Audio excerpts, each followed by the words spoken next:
सम्पूर्ण नेपाली दिदीबहिनी तथा दाजुभाइहरू नमस्कार। गएको असार 31 गतेको दिन जब मैले पदको शपथ लिँदै थिएँ, मैले तपाईहरुका नाममा शपथ लिएको थिएँ। किनभने यो सरकार तपाईहरुको आशा, तपाईहरुको सपना र तपाईहरुको विश्वासले बनेको हो। त्यो दिन मैले तपाईहरुका नाममा शपथ लिनुका दुईवटा कारण छन्। पहिलो, तपाईकै विश्वास र भरोसाका कारण यो सरकार बनेको हो। दोस्रो, यो सरकार तपाईकै लागि बनेको हो। आज हामीले सत्ता सम्हालेको 100 दिन पूरा भएको छ।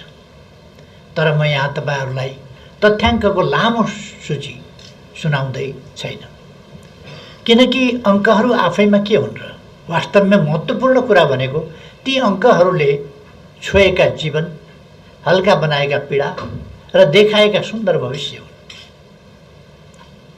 प्रिय दिदीबहिनी तथा दाजुभाइहरू, गएको साउन 6 गते मैले संसदमा विश्वासको मत लिँदै गर्दा यो सरकारका 5 वटा प्राथमिकता प्रस्तुत गरेको थिएँ। थालेका कामहरू अघि बढाउने र निर्धारित समयमा सक्ने कुरालाई सरकारले पहिलो प्राथमिकतामा राखेको थियो।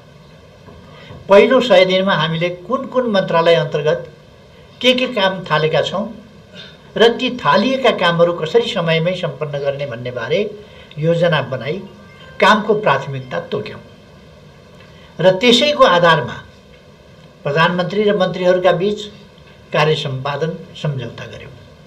सबै मन्त्रालयले पहिलो 100 दिन, दोस्रो 100 दिन र बाँकी अन्य दिनभित्र गर्ने कामहरूको सूची बनायौं। पहिलो 100 दिनभित्र सबै मन्त्रालयले गर्ने भनेको कामको संख्या 274 वटा पुग्यो। तीमध्ये 185 वटा कामहरू सम्पन्न भएका छन्। अर्थात् यस सरकारले आफूले गर्छु भनेको करिब 70% काम सम्पन्न गरेको छ। यदि प्रकृति प्रतिकूल नभइदिएको भए बाँकी 30% काम पनि यस सरकारले पूरा गर्थ्यो।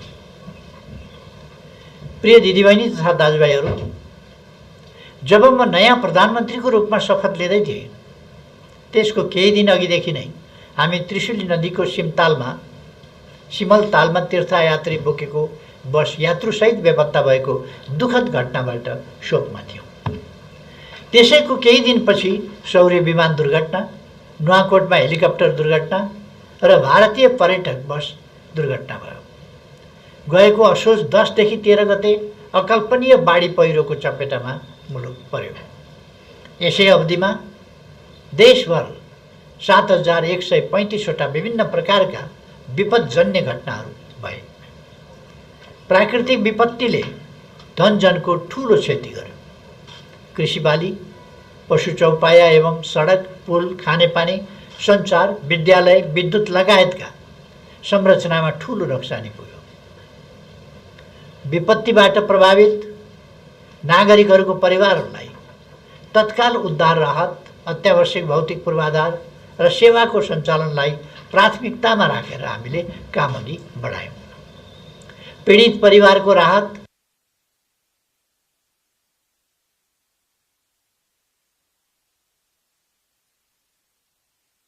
सरकारलाई केन्द्रित गर्यौं। बाढी पहिरोका कारण मृत्यु भएका 391 जनाको परिवारले 2 लाखका दरले राहत पाएका छन्। बाढी पहिरोबाट प्रभावित 2555 परिवारलाई 4 करोड 50 लाख रुपैयाँ तत्काल राहत प्रदान गरिएको छ। संकटग्रस्त क्षेत्रका 71 वटा स्थानीय तहमा 43 करोड रुपैयाँ विनियोजन गरिएको छ। प्रारम्भिक क्षतिको आकलन गरी अस्थायी वासस्थानको प्रबन्ध गर्ने कामलाई प्राथमिकतामा राख्यौं।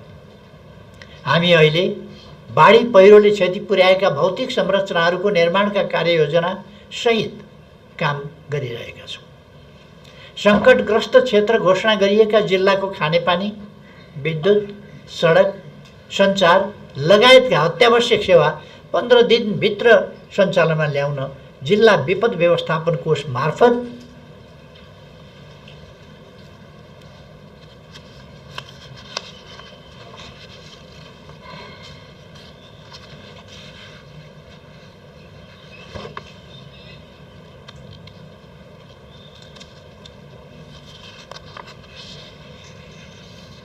रकम उपलब्ध गराइसकेका छौँ।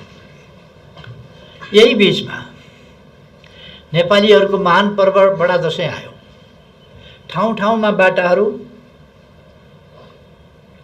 भत्किएका थिए, सडकहरू पहिरोले पुरिएका थिए र पुलहरू बाढीले बगाएका थिए। राजधानी आउने जाने सबै बाटा बन्द थिए। प्राकृतिक प्रकोपका कारण चारैतिर एक किसिमको अत्यास लाग्दो अवस्था सृजना भएको थियो, जसले जनतामा त्रास छाएको थियो।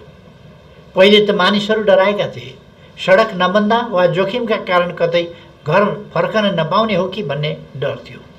तर सरकारले ती चुनौतीपूर्ण परिस्थितिहरूलाई कुशलतापूर्वक सम्हाल्यो।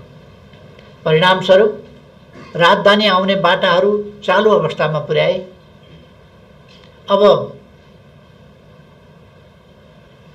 बन्दैन भनिएको या छिटै बन्दैन भनिएको बीपी राजमार्ग हुँदै सवारी साधन चल्न सुरु गरे।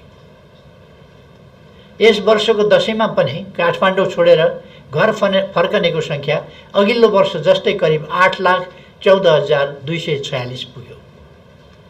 दशैँमा 1,11,154 सवारी साधन काठमाडौँ उपत्यकाबाट बाहिरिए।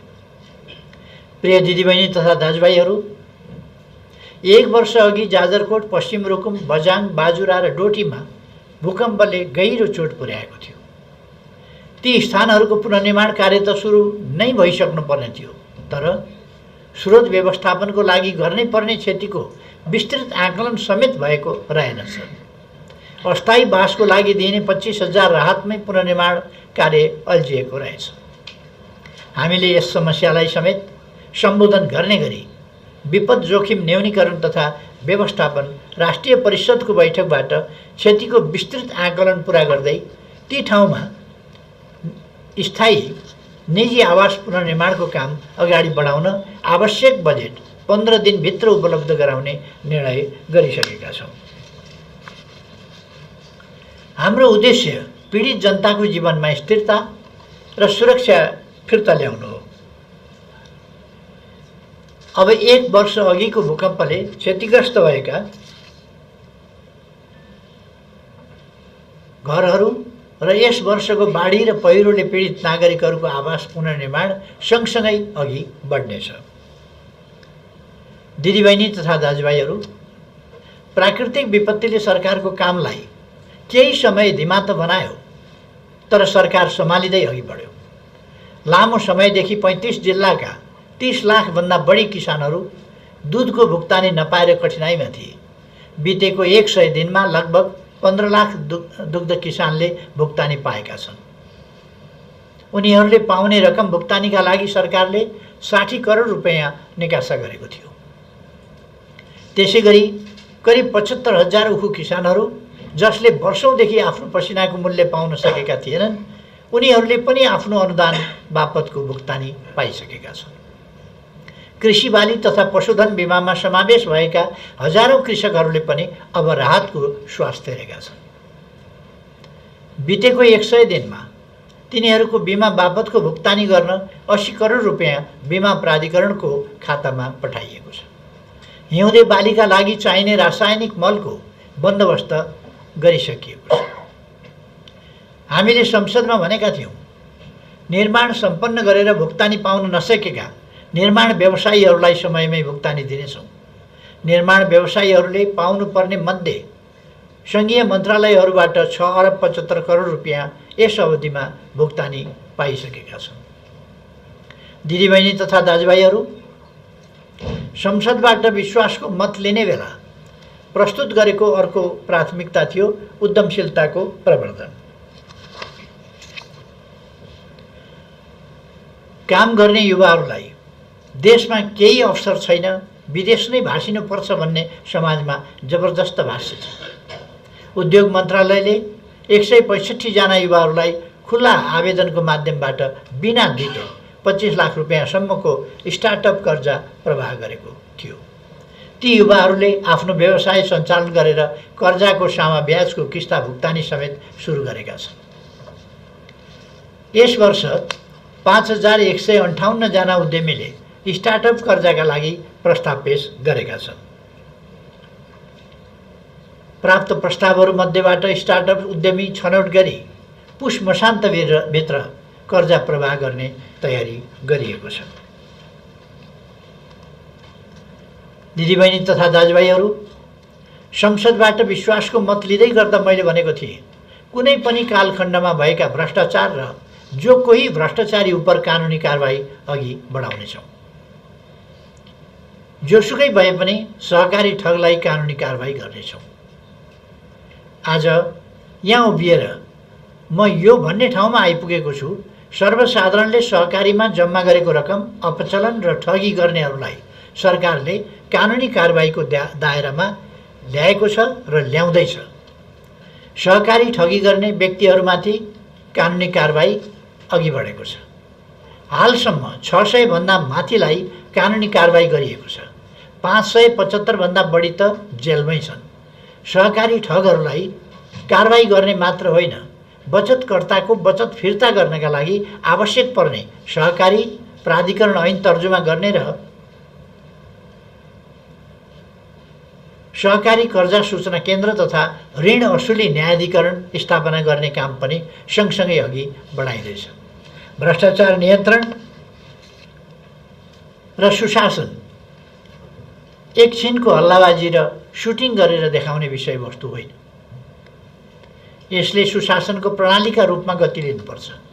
भ्रष्टाचार नियन्त्रणमा सरकारले क्यामेरालाई होइन, कानुनलाई गुरु मानेको छ।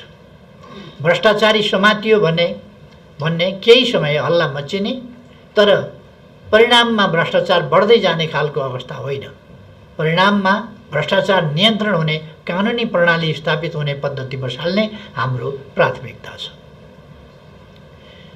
भ्रष्टाचारका कसुरमा फस्ने त्रास र त्यसबाट उम्किने आकांक्षा, भ्रष्ट र भ्रष्टाचारका मतियार जोगाउने उद्देश्यका साथ देशमा अस्थिरता र अराजकता फैलाउन खोज्ने तत्त्वहरू सक्रिय रहेको हामीले देखिरहेका छौँ। सरकारले विकास र सुशासनका लागि सही दिशामा काम अघि बढाएकोले भ्रष्टहरूको मोर्चा बन्नु बेग्लै कुरा हो। तर म प्रतिबद्धता दोहोऱ्याउन चाहन्छु। राष्ट्रियताको रक्षा, राष्ट्रिय हितको संरक्षण, सुशासन र विकासका काममा सरकारले कसैसँग कुनै सम्झौता गर्दैन। हामी सरकारमा आउँदा अर्थतन्त्र डामाडोल थियो। आज त्यसमा सुधारका सङ्केतहरू देखा परेका छन्।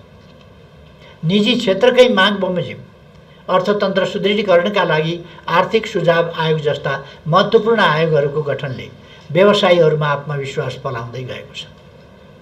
परिणामस्वरूप 100 दिनको अवधिमा 200 वटा उद्योगमा करिब 14 अर्ब रुपियाँ लगानीको प्रतिबद्धता आएको छ।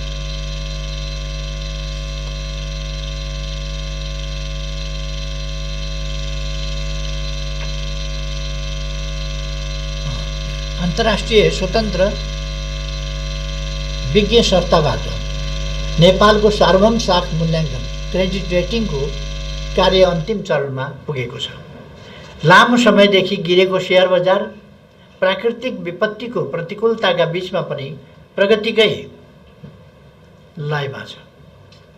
नेपालमा पेट्रोलियम पदार्थको सहज आपूर्ति र भण्डारण क्षमता अभिवृद्धिका लागि भारतको सिलिगुडीदेखि झापाको चारालीसम्म र अम्लेखगञ्जदेखि चितवनको लोथरसम्म पाइपलाइन विस्तार तथा टर्मिनल भवन निर्माण कार्य अगाडि बढाउन नेपाल आयल निगम र इन्डियन आयल कर्पोरेसन बीच सम्झौता सम्पन्न भएको छ।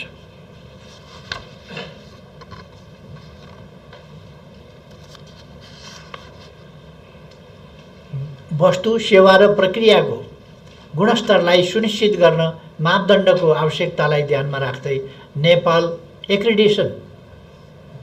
एक्रिडिटेसन सेन्टर सञ्चालनमा ल्याइएको छ। यस संस्थाले मुलुकभरका विभिन्न क्षेत्रका गुणस्तर निर्धारण गर्ने संस्थाहरूको कार्यक्षमता, पारदर्शिता र प्रामाणिकताको मापन गर्ने जिम्मेवारी वहन गर्नेछ।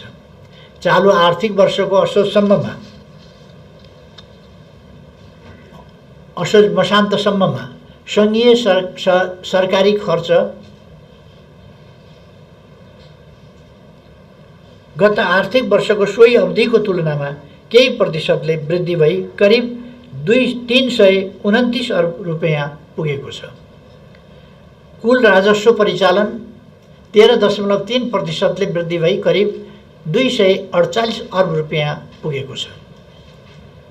प्रिय दिदीबहिनी तथा दाजुभाइहरू, अभाव र गरिबीको जीवन बाँचिरहेका नागरिकहरूको सेवा हाम्रो तेस्रो प्राथमिकता थियो। यसका लागि हामीले आर्थिक अभावमा जलनको उपचार गर्न नसक्ने नागरिकहरूका लागि 7वटै प्रदेशमा निःशुल्क उपचारको व्यवस्था गरेका छौँ। कोशी प्रदेशको बीपी कोइराला स्वास्थ्य विज्ञान प्रतिष्ठान, मध्य प्रदेशको नारायणी अस्पताल, बागमती प्रदेशको कीर्तिपुर अस्पताल, गण्डकी प्रदेशको पोखरा स्वास्थ्य विज्ञान प्रतिष्ठान, लुम्बिनी प्रदेशको भेरी अस्पताल, कर्णाली प्रदेशको सुर्खेत प्रादेशिक अस्पताल र सुदूरपश्चिम प्रदेशको सेती प्रादेशिक अस्पताल मार्फत उपचार खर्च बेहोर्न नसक्ने नागरिकहरूलाई कस्मेटिक बाहेकको जलन उपचार निःशुल्क गर्ने व्यवस्था गरिएको छ। यसअघि 3वटा प्रदेशमा मात्रै उपलब्ध रहेको क्यान्सर उपचार सेवा 7 प्रदेशमा विस्तार गरेका छौँ। देशभरका 19वटा सङ्घीय अस्पतालहरूमा 2 शिफ्टमा बहिरङ्ग सेवा सञ्चालन गरी 18 सङ्घीय अस्पतालहरूमा सहज उपचार सेवा प्राप्तिका लागि टोकन प्रणाली लागू गरिएको छ। दिदीबहिनी तथा दाजुभाइहरू, सार्वजनिक प्रशासनमा हुने ढिलासुस्ती र प्रशासनिक काममा हुने झन्झट र नागरिक सेवालाई मध्यनजर गरी हामीले केही कामको थालनी गरेका छौँ। अब सवारी चालकले ट्रायल पास गर्नका लागि नागरिक एपमा नै लाइसेन्स पाउनेछ। सवारी नियम उल्लङ्घनको जरिवाना तिर्दा अब जहाँ नियम उल्लङ्घन भएको हो सोही स्थानमा जरिवाना भुक्तानी गर्न सकिने सजिलो व्यवस्था सरकारले गरेको छ।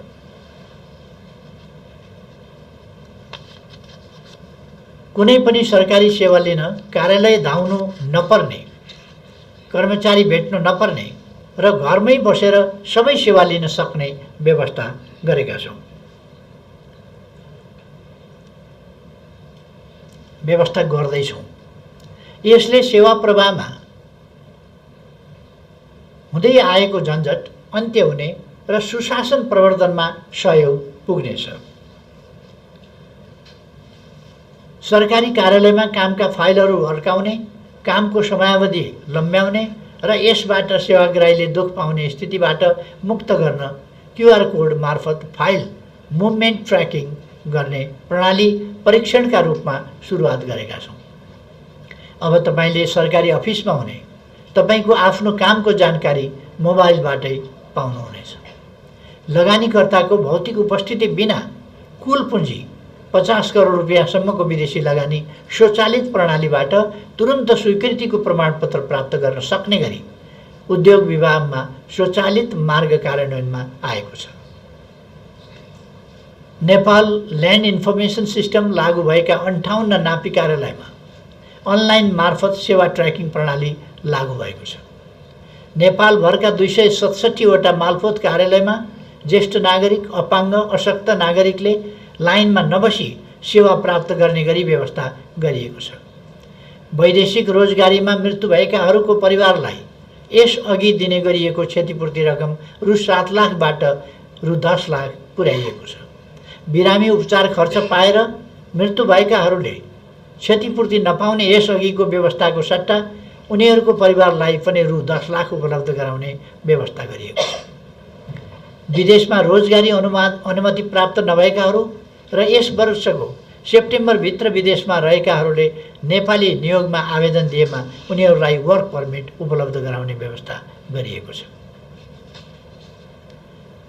प्रिय दिदीबहिनी तथा दाजुभाइहरू, देशभित्र बनेका भौतिक पूर्वाधारको अधिकतम प्रयोग गर्ने र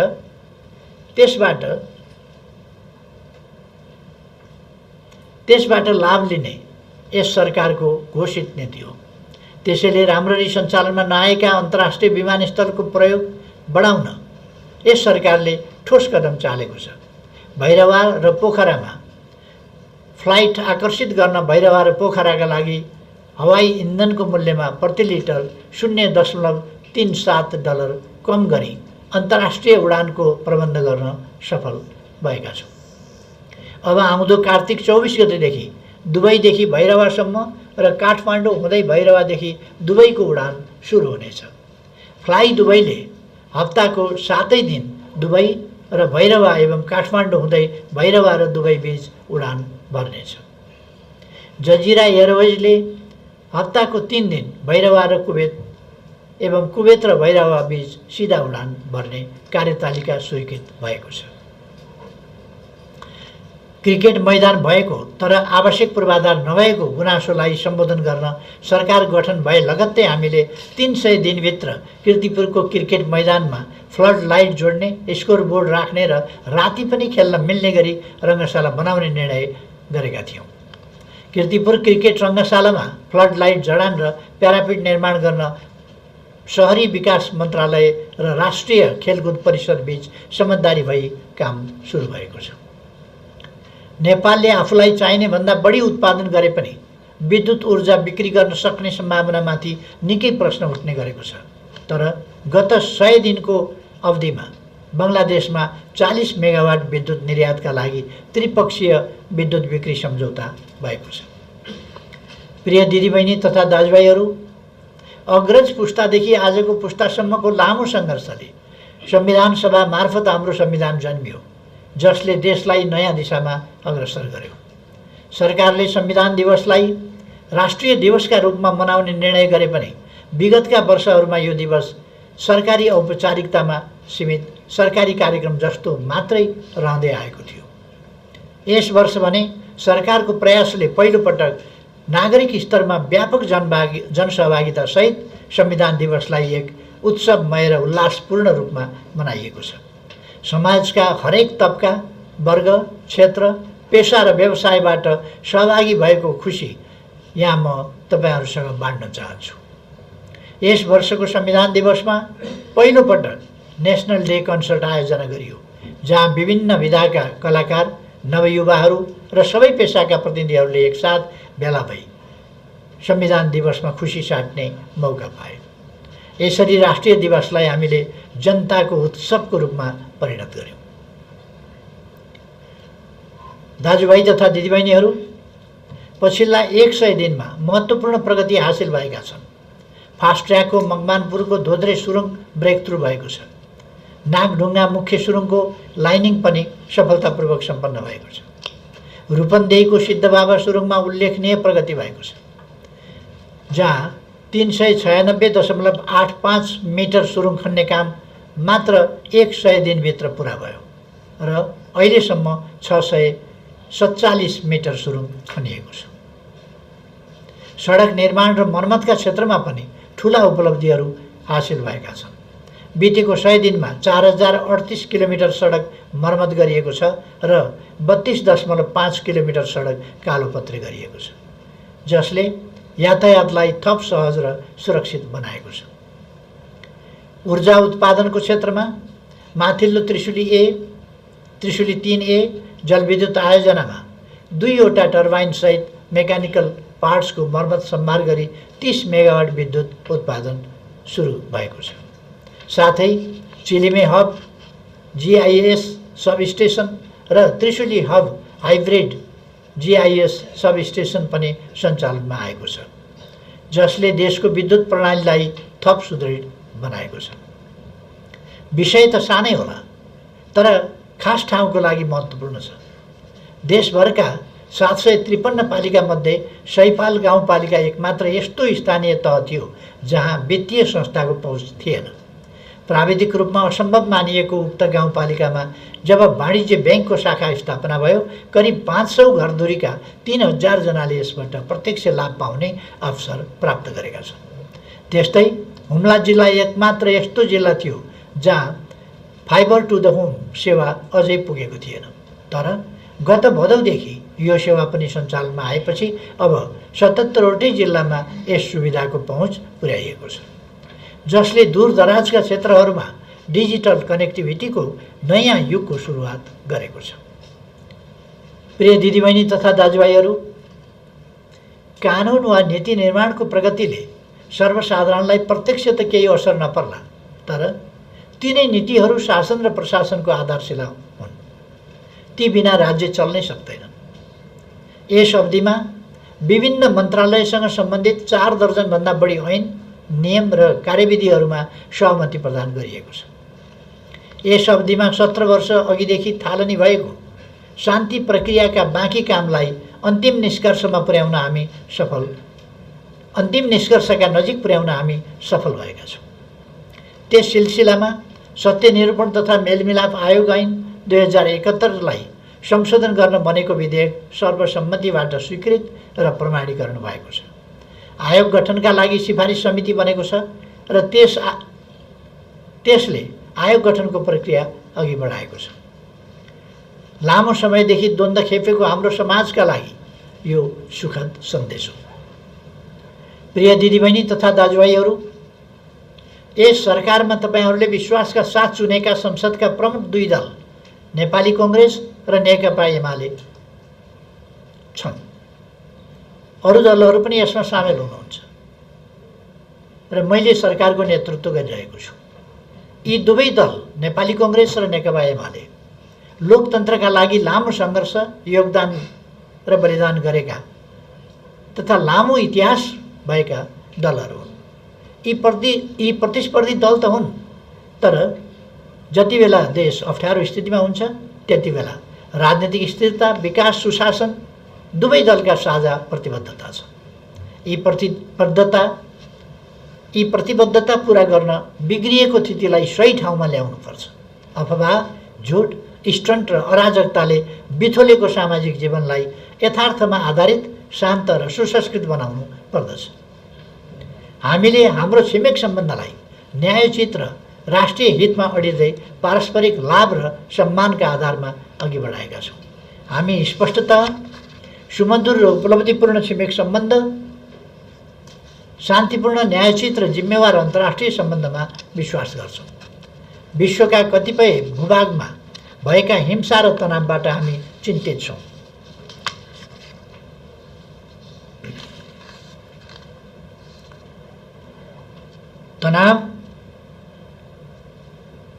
तनावबाट हामी चिन्तित छौँ। वार्ताको माध्यमबाट ती सबै तनावहरूको शान्तिपूर्ण समाधान चाहन्छौँ। सबैले संयमतापूर्वक शान्ति स्थापनामा लाग्न जरुरी ठान्छौँ। म यहाँ एउटा तथ्य उल्लेख गर्न चाहन्छु। सरकारले 100 दिन पूरा गरेपछि होइन, सरकार बनेकै दिनदेखि विरोध सुरु गरियो। यसको कारण थियो देशमा साम्प्रदायिक विद्वेष खडा गर्ने, अराजनैतिक बोली र व्यवहारबाट हाम्रो सभ्यता र संस्कृतिमाथि हमला गर्ने, चलिरहेका उद्योगहरू बन्द गराउने, पुँजी पलायन गराउँदै देशको अर्थतन्त्र र वाणिज्य क्षेत्रलाई तहसनहस पार्ने र नयाँ उद्योग स्थापना हुन नदिने यस्ता प्रयासहरू यी क्रियाकलापका पछाडि थिए। अहिले साम्प्रदायिक विद्वेष, घृणा र परस्पर बेमेलको वातावरण पैदा गरेर हाम्रो राष्ट्रिय एकतालाई बिथोल्ने र प्रतिगमनतर्फ लैजाने प्रयास पनि भइरहेको छ। तर नेपाल र नेपालीलाई प्रतिगमन कुनै हालतमा स्वीकार्य छैन। सरकारले लोकतन्त्रलाई सुदृढ गर्न बनेको संविधानको रक्षा गर्नेछ। साम्प्रदायिक विद्वेष र घृणा होइन, सामाजिक न्याय र समानतामा आधारित सामाजिक सद्भावको बाटोबाट राष्ट्रिय एकता कायम गर्ने हाम्रो नीति दृढताका साथ कार्यान्वयन गरिनेछ। हाम्रा सुन्दर, शिष्ट र समृद्ध सामाजिक सांस्कृतिक मूल्यहरूलाई कमजोर पार्ने प्रयत्नहरूलाई असफल बनाइनेछ। सरकार अहिले ढल्छ, भरे ढल्छ, भोलि बिहानै ढल्छ भन्ने जस्ता अफवाह पनि फैलाउने गरिएको छ। यो काम गर्न नदिने उद्देश्यले चलाइएको हल्ला हो। कांग्रेस र एमाले जस्ता इतिहास र हैसियत भएका दलहरू मिलेर बनेको सरकार ढल्ने दिवा सपना कसैले नदेखे हुन्छ। हामीलाई काममा सफलता पाउन कर्मचारी प्रशासनको सहयोग चाहिन्छ। अझ सरकारका प्राथमिकतालाई नागरिकको जीवनमा विस्तार गर्न मुख्य जिम्मेवारी ब्युरोक्रेसीले निर्वाह गर्नुपर्छ। कामका दौरानमा मलाई कतिपयले सुनाउनुहुन्छ, बारम्बार सरकार फेरबदलका घटनाले ब्युरोक्रेसी नै अल्मलिएको छ, कर्मचारीले काम होइन स्थायित्वप्रति आशंका गरेका छन्।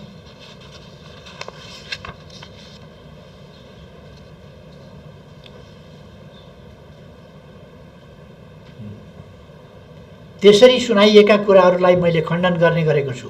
कर्मचारीले नै काम गर्ने हो।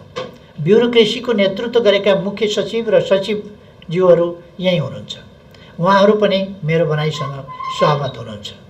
राजनीतिक नेतृत्वले नीति र प्राथमिकता अघि सार्छ, कर्मचारी प्रशासनले त्यसलाई कार्यान्वयन गर्छ।